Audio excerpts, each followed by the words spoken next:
eso, pero él reconoció que Jehová era su Dios magnífico en su vida, maravilloso, y que en todas las cosas que tú y yo hagamos, que en todas las cosas que tú y yo tenemos, son por él. Aún los zapatos que tú traes puestos, los calcetines, el pantalón, la blusa, la falda, son de él. Todas las cosas debemos de reconocer de que son de él, hermano. Es Dios el dueño de todas las cosas que rodean de nuestras vidas, porque todas vienen de él, pero van a él. Nada es nuestro, hermanos, nada. Había un varón, hermanos, en uno de los centros de rehabilitaciones que nosotros estábamos pastoreando, y un día un varón conocedor del evangelio, pero caído de la gracia de Dios, tenía conocimiento de la palabra de Dios, mas no tenía la sabiduría. Una cosa es tener el conocimiento de saber lo que la palabra de Dios dice, y otra cosa es tener sabiduría de Dios, porque la palabra de Dios dice que el principio de la sabiduría es el temor a Jehová. Mas este varón andaba en el mundo de las drogas, hermanos. Por eso estaba en uno de los centros de rehabilitación que nosotros pastoreábamos en Ciudad Juárez. Este varón, hermanos, un día se me acerca y me dice: ¿sabe qué, hermano? Dice, quiero comentarle algo. Dice, yo antes era predicador evangelista, hermano. Dice, el Señor empezó a bendecir mi vida muy grandemente. Dice, yo empecé a predicar la palabra de Dios en las iglesias. Dice, el Señor me dio un buen trabajo. Dice, la compañía me dio una troca. Dice, tenía buena casa, tenía mi esposa, tenía mis hijas. Dice, y era un hombre muy bendecido. Pero un día, hermano, empecé a descuidar algo con Dios. Dice, no supe ni por dónde entró el enemigo. Dice, cuando en una de esas, cuando menos lo pensé, empezó a entrar poco a poco, hermano, a mi corazón. Cada vez de que yo escuchaba predicar a otra persona el evangelio, empezaba a decir, este hermano no sabe nada. Ese hermano cómo predica feo. Ese hermano no sabe ministrar. No, hombre, yo que ese hermano hubiera hecho esto. Y empezó, hermano, a ensoberbecerse. Dice, ¿y sabe qué, hermano? Dice, y una de las cosas que yo siempre decía, a mí que no se me acerque ni siquiera un adicto. Es más, que ni me limpien los parabrisas porque lo corro. Dice, yo así era, hermano. Llega un tiempo, hermanos, el Señor, llega un tiempo donde Dios iba a tratar en su vida, iba a tratar en su corazón, porque la palabra de Dios dice que Dios no puede ser burlado. Llegó un día, hermanos, en que poco a poco el Señor empezó a quitarle de las bendiciones que ya le había dado. Poco a poco empezó a perder el trabajo, empezó a perder su casa porque ya no tenía trabajo, no tenía para pagarla, la perdió. En su trabajo le quitan la troca que le habían dado, hermanos. Su esposa la perdió y perdió a sus hijas. Lo dejaron y lo abandonaron. No tenía, ahora no se encontraba en ningún lado. Ahora se encontraba, hermanos. Me dice, ¿y sabe hasta dónde, hermanos? ¿Sabe hasta dónde el Señor me mandó? Hasta comer de los tambos de la basura. Ahora con aquellos adictos que no quería, con aquellos adictos que quería mirarlos de lejos, ahora compartían lo que en los tambos de basura yo levantaba para comer junto con ellos. El Señor, hermano, empezó a darle algo a este varón para que él aprendiera. Este varón, hermanos, tristemente, en ese tiempo que él me contaba eso, él tocaba muy bonito la guitarra y cantaba muy bonito. A mí me agradaba mucho, hermanos, porque una vez yo lo llevé a un retiro, a un rancho, donde él nos estaba ministrando con unos cantos, hermanos, ahí.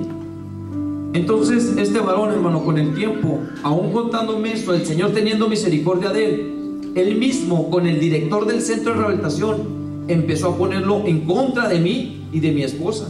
Empezó a decirle cosas que no estaban bien delante de Dios. Él quería contender conmigo de la palabra de Dios, y él sacaba la palabra de Dios y me decía, es que aquí dice.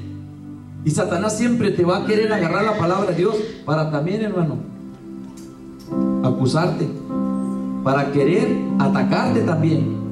Porque cuando tú desconfías de Dios, cuando tu fe empieza a menguar. Cuando vienen los problemas te va a decir, pues no, que todo lo puedes en Cristo que te fortalece. Pues no, que Jehová es tu pastor. Pues que no dices que nada te va a faltar. Y empieza el enemigo, hermanos, que Dios lo reprenda.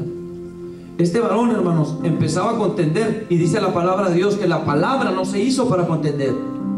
Este varón, hermanos, cuando de repente empieza a meterle cosas al director, y estos varones, hermanos, en una de esas quisieron hacerme daño, pero gracias a mi Dios, hermano, que me guardó, porque dice su palabra que el que habita el abrigo del Altísimo morará bajo la sombra del Omnipotente. El Señor me puso, hermanos, me previno sobre eso, y ya no fui. Cuando ya no fui, hermano, me di cuenta de que en otros hermanos, a otros dos varones cristianos, hermanos, los habían agarrado y los habían golpeado. Este varón, el que me contó eso, traicionó al director del centro de rehabilitación, ¿sí? Se llevó una troca, se llevó dinero y se llevó mercancía, no sé, nunca lo volvió a mirar. Hace 3 semanas, un mes a más tardar, mi esposa va y visita a un hermano de ella ahí en el Cerezo, en Ciudad Juárez. Entonces cuando sale me dice, ¿a qué no sabes qué pasó, Noé? Le digo, no, mija, ¿qué sucedió? Dice, ¿te acuerdas de Oscar? Del muchacho que les estoy hablando, hermanos. Dice, se casó con una muchacha que se prostituía y que andaba en las adicciones, y tuvieron un pleito, y ella, hermanos, lo balaceó y lo mató, y ella está encerrada ahorita en el Cerezo, pero él murió, hermanos. Que haya tenido Dios misericordia solamente es lo que yo le pido a Dios de él. Y una de las cosas, hermanos, que dice aquí en él, vamos allá en el 4:27, dice, por tanto, oh rey, acepta mi consejo, tus pecados redime con justicia. Y una de las cosas, hermanos, que el Señor en esta tarde nos dice es que tenemos que aceptar el consejo de Dios. A veces viene, hermanos, un egoísmo, una soberbia en nuestras vidas, que podemos mirar y que podemos decir, ¿a poco tú me vas a dar un consejo a mí? Si yo tengo 5, 10, 15, 20 años en el Evangelio, tú acabas de entrar, ¿qué me vas a decir a mí? Sácate de aquí. Si la palabra de Dios dice que Dios hablando de muchas maneras, ¿por qué no me va a hablar una persona nueva en el Evangelio? Dice, acepta mi consejo, le decían a Nabucodonosor, hermano. Dice, acéptalo, acéptalo. Y una de las cosas de las que Dios le agrada, hermanos, es la humildad. Dice que si puedes hacer cualquier cosa, puedes hacer muchas cosas, pero sin amor de nada te vale. Pero antes del amor, no sé si tú sabías, antes del amor tiene que venir la humildad, antes del amor. Y en muchos corazones, hermano, déjame decirte, yo me quedé atónito, anodadado, impresionado cuando Dios me dijo eso. Hay corazones, hermanos, hay corazones.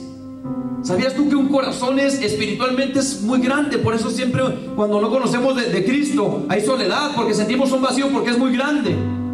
¿Sabías tú que en un corazón puede haber reinos, potestades satánicas de egoísmo y de soberbia? Si no lo sabías, pídele a Dios y verás que es cierto. Puede haber tantas cosas enfermizas en un corazón llenas de egoísmo. Por eso, hermanos, cuando el Señor habla en nuestras vidas, muchas veces creemos saberlo todo. Pero cuando tú quieres a Dios, que Dios haga algo en tu vida, lo primero que tienes que declararle al Señor para que Él te ayude es decirle, Señor, yo no sé nada sin ti. Porque si le dices, yo lo sé, va a decir, entonces ¿qué te enseño? Decirle, Señor, yo no tengo nada. Ok, te voy a dar. Porque si le dices, yo tengo muchas, ok, entonces no te voy a dar porque ya todo lo tienes. Así trabaja Dios con el corazón humilde, hermanos. El Señor quiere que trabajemos con una humildad, que nos miremos con amor, hermanos, con humildad. Porque la soberbia enferma los corazones. La soberbia, hermanos, dice la palabra de Dios que Él mira al altivo de lejos. Allá, en lo último, allá te voy a dejar, dice el Señor. Y tú, corazón humilde, haz aquí enfrente que voy a abrazarte.